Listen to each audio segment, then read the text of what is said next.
Dahil inoperahan sa mata, bulag ang magandang babae pansamantala sa loob ng 3 araw. Iniwang mag-isa sa bahay, naku po. May akyat bahay na pumasok at hulaan nyo ano ang ginawa niya sa babae. Pero teka, ano ito, parang gustong-gusto pa ni babae. Ang movie recap natin ay 3 Days of a Blind Girl 1993. Ang bida nating si Mrs. Sofia ay inoperahan sa mata at kailangan niya ng 3 araw para bumalik ang paningin niya. Swerte niya nga kasi mayamang doktor ang asawa niyang si Mr. Jack, kaya di niya kailangan kumilos sa bahay dahil may kasambahay sila. Kaso ang kasambahay na si May ay merong boyfriend na pulis, at iniimbitahan siya para manood ng concert, pero para makasama inutusan muna ni May ipaprint ang mga picture na utos ng amo. Sa unang araw ng pagkabulag, naghaharutan pa silang mag-asawa noong umaga.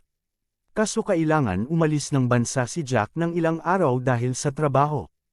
Bago umalis nagpalit sila ng cellphone ng asawa kasi naka-charge pa yung kanya. Pag-alis ni Jack nagpaalam na si May para bumili ng gamot niya sa asma, babalik naman siya kaagad. Mag-isa na lang sa bahay si Mrs. Sofia kaya nagpahangin muna siya kalaro ang aso. Muntik na makatakas ang aso pero dumating ang estrangherong si Sam at itinali sa doghouse. Inoperahan pala ni Jack ang asawa ni Sam at magkaklase din daw sila dati. Inimbitahan naman ni Mrs. Sofia si Sam sa loob pero ipinasok lang ni Sam si Sofia at naisipan din umuwi. Nakatulog si Mrs. Sofia sa sofa at nagising dahil gabi na at bumabagyo. Hindi pa nakakabalik si May at natatakot na si Sofia. Buti bumalik si Sam at kumatok dahil basang-basa na siya at wala siya masakyan na taxi pa uwi dahil sa bagyo. Buong tiwala naman inesikaso at sinamahan kumain ni Sofia si Sam at pinahiram pa ng tuyong damit. Sa kwarto ng mag-asawa ginugulo ni Jack ang kama habang kumakain dahil walang sasaway. Ilang oras makalipas, nag-uusap si Sofia at Sam sa sala. Pinahagi ni Sam na masaya siya sa trabaho at sa asawa pero biglang nagreklamo na pinagdadamutan siya ng asawa makipaglambingan dahil marumi ang kamay niya dahil sa trabaho. Natakot si Sofia dahil sabik si Sam. Noong natauhan si Sam, nagsorry siya at umalis na dahil tumila na ang ulan. Balik na sa normal ang bahay pero may ibang pakiramdam si Mrs. Sofia. Pinaliwala niya ang takot at naligo na lang pero minamatyagan pala siya ni Sam at sinamahan pa siya sa banyo. Tahimik ang Makong habang naglalaro ng imahinasyon dahil matagal ng sabik. Pero hindi na nakapagpigil at dinuraan ng tubig si Sofia, nataranta ang magandang babae. Tumakbo si Sam paalis, pero noong bumaba si Sofia para makiramdam sa paligid, bumalik si Sam at nagpanggap na inililigtas si Sofia at kunwari may binubugbog na akyat bahay. Pagtapos, naglagay ng pampatulog si Sam sa gatas ni Sofia at kunwari babantayan niya ang bahay nila Sofia. Duda na si Sofia at inilock ang pinto, sinubukan ang telepono pero putol na ang linya. Nakatulog na si Sofia dahil sa gamot. Kinabukasan, nagising si Sofia kumakain si Sam sa kwarto. Nagluto ng almusal si Sam pero gusto muna mag-report ni Sofia sa pulis. Nagkunwaring tumawag si Sam sa pulis, pero dahil alam ni Sofia na putol ang linya at di gumagana, napagtanto niyang si Sam ang manyakis sa banyo. Tinakat niyang babalik na si Jack ngayon mismo. Pero alam ni Sam ang lahat ng detalye ng pag-alis dahil planado niya ito lahat. Tinukot din pala niya ang kasambahay kaya di nakabalik at nasa kotse ito. Natakot si Mrs. Sofia at sinubukan tumakas pero nakakandado ang lahat. Nag-ulo ang mga gamit sa bahay dahil sa kaguluhan. Naninigarilyo si Jack habang inaayos ni Sofia ang bahay, tinatanong ng manyak ang mga tungkol sa karanasan niya bukod sa asawa. Inaasar na nagnanasa din siya ng ibang lalaki. Di na nakapagpigil si Sam at umaksyon na, nakadampot ng pamalo si Sofia pero nahuli ni Sam. Kinagat si Sofia sa batok ng baliw bilang parusa. Ilang oras ang lumipas nagluto si Sam kahit di gutom si Sofia. Niluto pala ni Sam ang aso at pinilit ipakain sa babae. Napilitan kainin ni Sofia nang umiiyak dahil sa takot. Pagtapos, nanunood ng TV si Sam nang isinuka na lang ni Sofia ang kinain sa banyo, habang umiiyak at humihingi ng saklolo. Noong kumalma na si Sofia, pumasok si Sam sa kwarto niya at ikinwento na naman ang asawa. Pinunyag na kaya pala mademo sa lambingan ay may kabit na lalaki ang asawa. Pagtapos ay nagpamasahe siya kay Sofia at ginawang kasambahay ang babae habang nanunood ng TV. Nagplano si Sofia, nagpanggap siyang may asma, at tinatawag si May. Pumunta si Sam sa kotse para kumuha ng gamot pero walang laman ang bag. Napilitan tuloy bumili ni Sam ng gamot pero kinulong muna sa kwarto si Sofia. Matalino si Sofia at nakalabas. Hinanap niya ang susi pero pinutol ito ni Sam. Nakapa niya ang cellphone ni Jack pero low battery ito. Naiyak siya pero naalala may charger sa loob ng kwarto nila. Umakyat siya ng hagdan dala ang baterya. Nakabalik na si Sam, nataranta at nahulog tuloy si Sofia. Huli na para bumalik sa kwarto kaya isinuksok niya ang baterya para itago.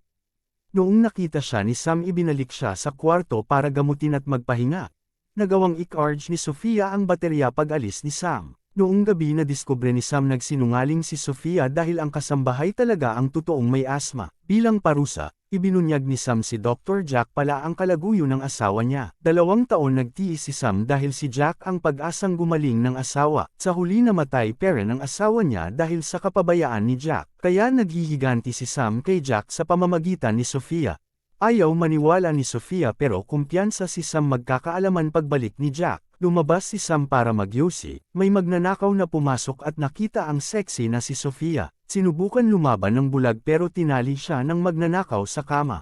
Ayaw maniwala ng magnanakaw sa sinasabi ni Sofia tungkol kay Sam.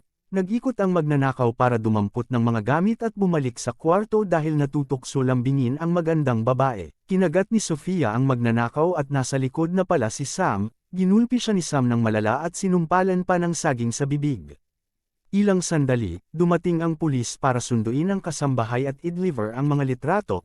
Nagkunwaring si Jack, sinabi ni Sam wala ito at nagduda ang pulis. Pumasok ang pulis sa loob at humingi ng tubig, nag-imbestiga sa kwarto at nakitang may tao sa kama. Napahinto siya ni Sam dahil ito pala ang magnanakaw na walang malay.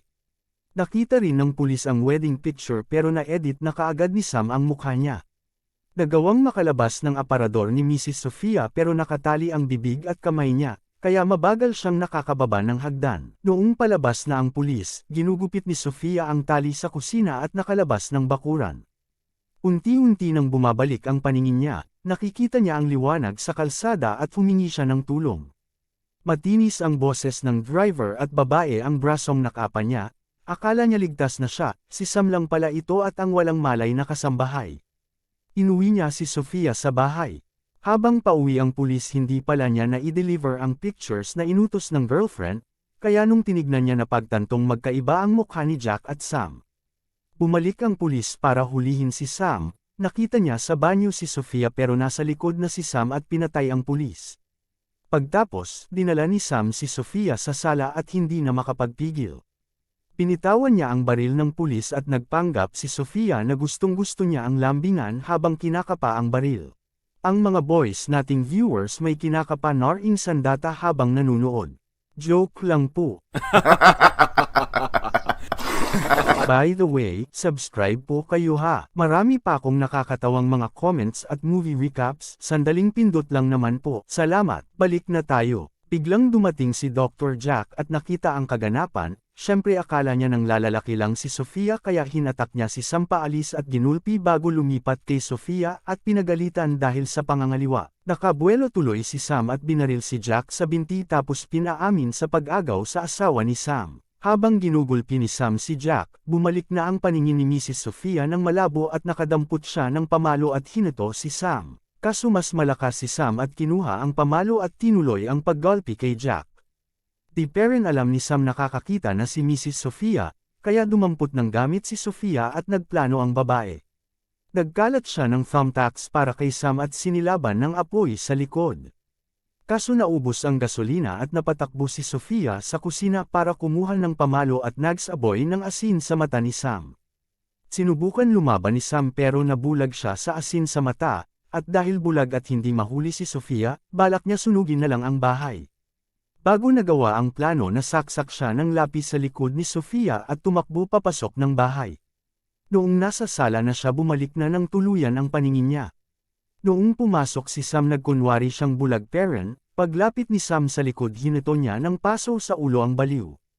Bumalik siya sa kusina at nag-microwave ng lata ng beer sabay kinandado ang pinto. Sinubukan buksan ni Sam ang pinto pero sumabog na ang microwave at tumba si Sam. Pagpasok ni Sofia akala niya ligtas na siya pero umatake si Sam, tinusok ni Sofia si Sam. Pagpunta sa sala, nag-so sorry si Jack sa galit na misis lalo pa at nakapatay ito dahil sa kagagawan niya.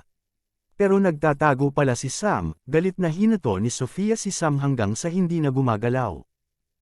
Matapos ng ilang linggo single na ulit si Sofia at matapang na siya ngayon sa mga nang-aapi sa kanya. Subscribe po kayo mga ma'am at sir, malaking suporta po ito sa aking channel. Like and comment din po, salamat.